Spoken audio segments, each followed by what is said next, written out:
Pero kay kita mo man gihapon alamutan, I have to work. So, 3 years ako na nag-working student. That's why when I was invited sa school, sa Guimaras State College na karon, I told them that this stage, naginatindugan ko, that stage na naginatindugan ko, ara dira ang balas ko. Kaya I still remember na nagapungki ako sa duta kag bato. Nagasagyod pa kay putot ako, kasagyod pa ang wheelbarrow, so I have to do it that way, na mulo mabugat. Para lang makasweldo sa 4 pesos a day, makadugang-dugang sa galas-tuhod sa eskwelahan. Inantos ko ina.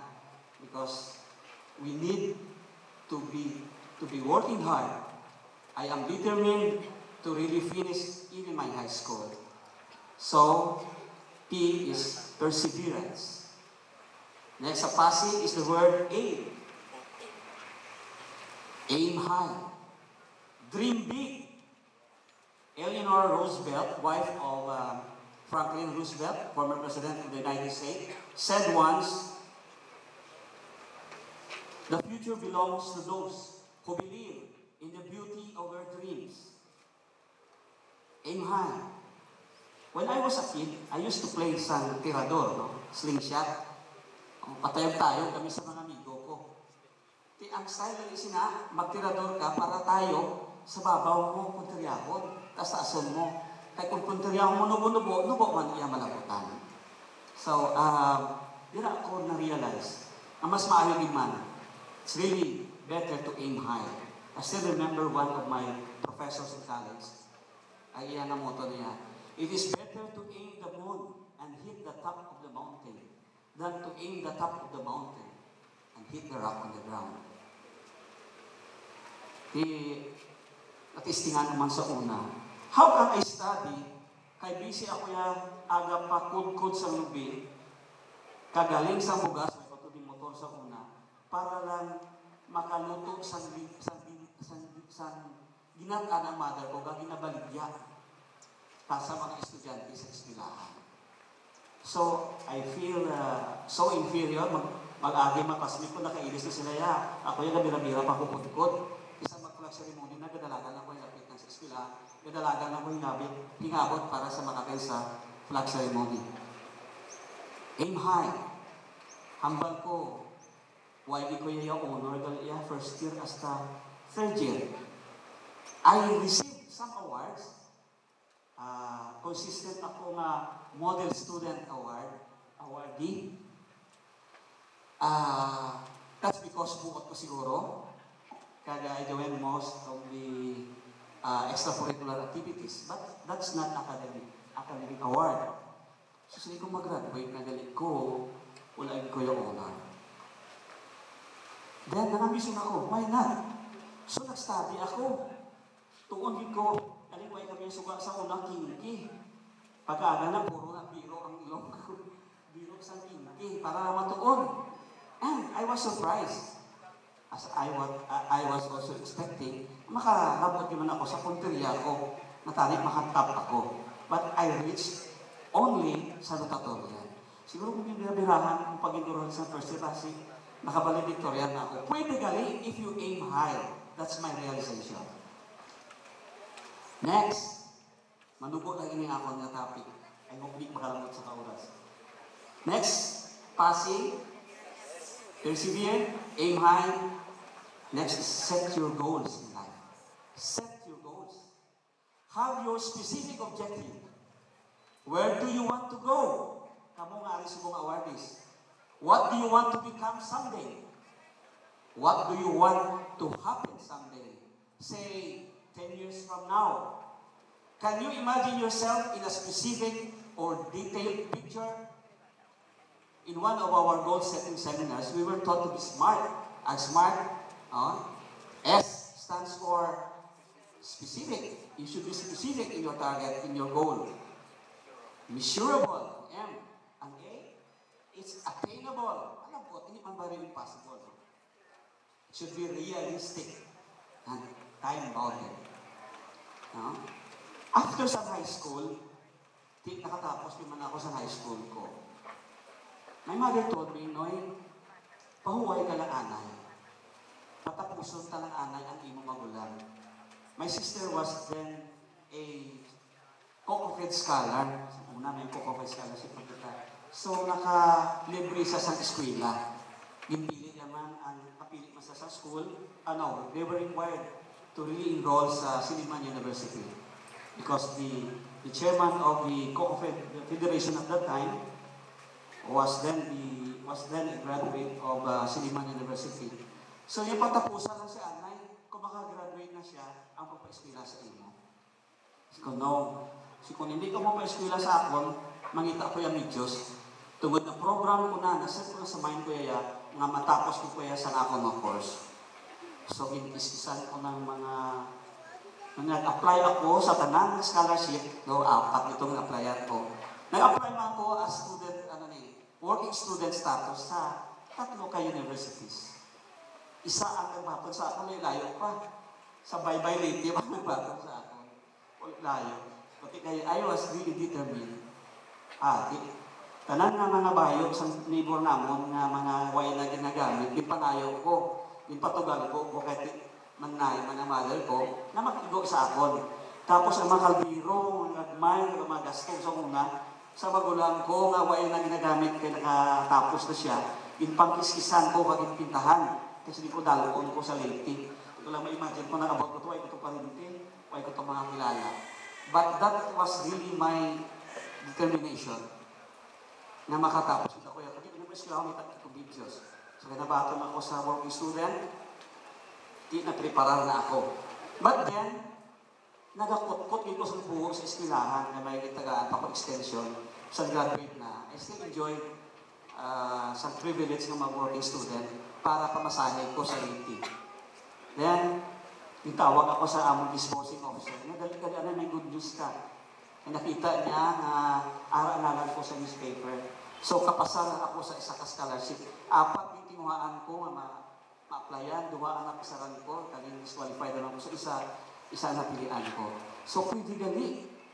Basta mag-set ka sa iyong mga goal, you will really attain that. Pero, you will not attain that if you will not have this next S. No. Sustain your desire.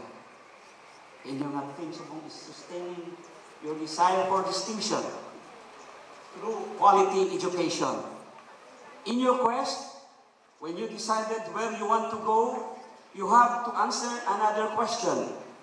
What are you doing in terms of where do you want to go? Be sure that what you do is aligned to your vision and mission. In part, you will choose wisely activities that will help you succeed in achieving your goals. You will avoid distraction and any distraction or interruptions in your studies. Gusto kang mag-graduate with honors? Kinangan, matuon ka tulo-tulo. If you want to become a hotel manager someday, titingwa ka na nga subong sa pagsabi pala nimo. If you want to become one of his dungganon ng mga guys natin subong na labot nila posisyon, iswila ka mo, pwede nyo na malabot. No? Take seriously your studies. If you want to be an athlete of the year, start being the best player now. You want to be a doctor, a lawyer, an engineer, a nurse, a teacher. Start working it now. In doing so, the road will not be smooth always, or it will not be easy always. There will be bumpy roads ahead.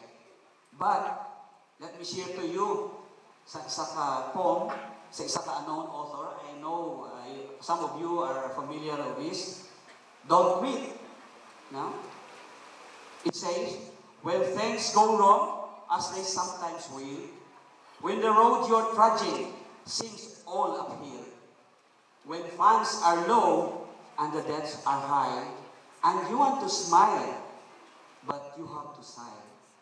When care is pressing you down a bit, rest if you must, but don't you quit. Life is queer with its twists and turns, as every one of us sometimes learns, and many a failure turns about when he might have won had he stuck it out. Don't give up, though the pace seems low. You may succeed with another blow. Success is failure turned inside out. The silver tint of the clouds of doubt, and you never can tell how close you are. It may be near when it seems so far. So stick to the fight when you are hardest hit. It's when things seems worst that you must not quit. The next S, I told you, is sustain your desire. And another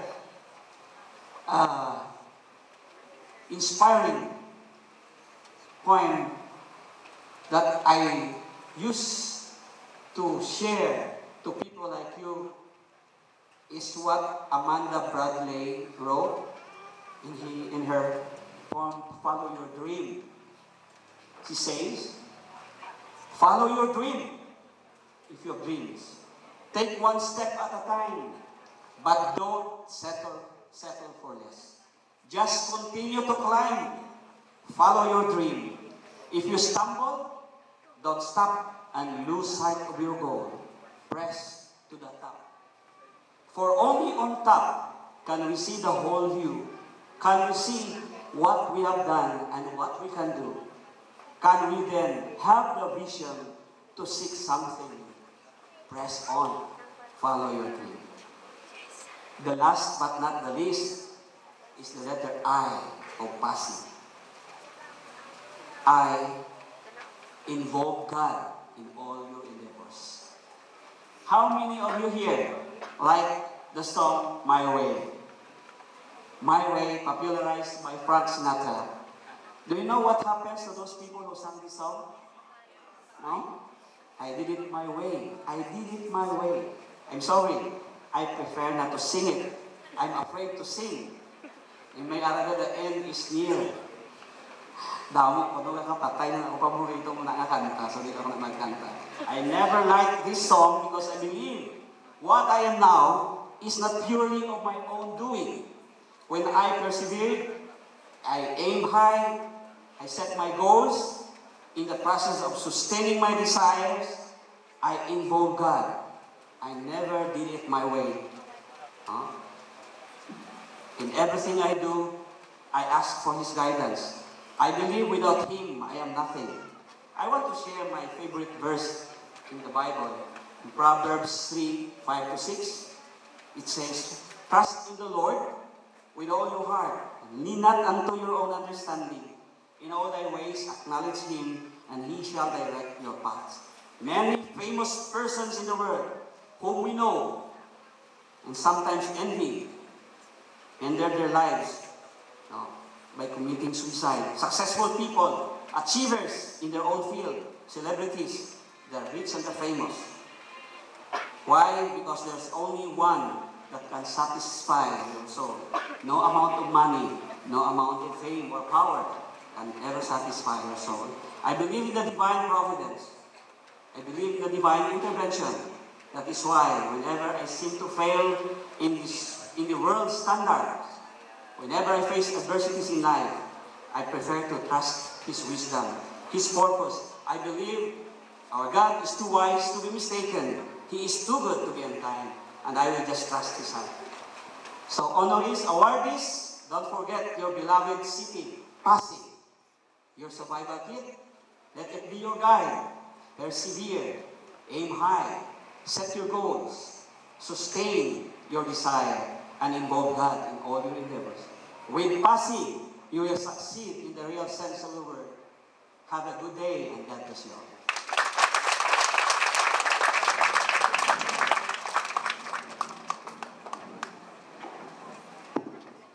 We are encouraged and inspired by your message, sir. Thank you. We would like to request ST member Basilio Ligasan and Dr. Elgita A. Fernandez to award the certificate of recognition to our speaker. The certificate reads, Passi City College, City of Passi, Iloilo, Awards the Certificate of Recognition to Serafin G. Gotico, Jr., CESO 5, in cognizance of his untiring and invaluable services rendered as guest speaker during the recognition program. In witness whereof, we have fixed our signatures the 2nd day of April in the year of the Lord, 2012, at Passi City, Iloilo, Philippines. Signed, Elgita A. Fernandez, PhD, Acting College President, and Jesri T. Palmares, City Mayor, Chairman, Board of Trustees.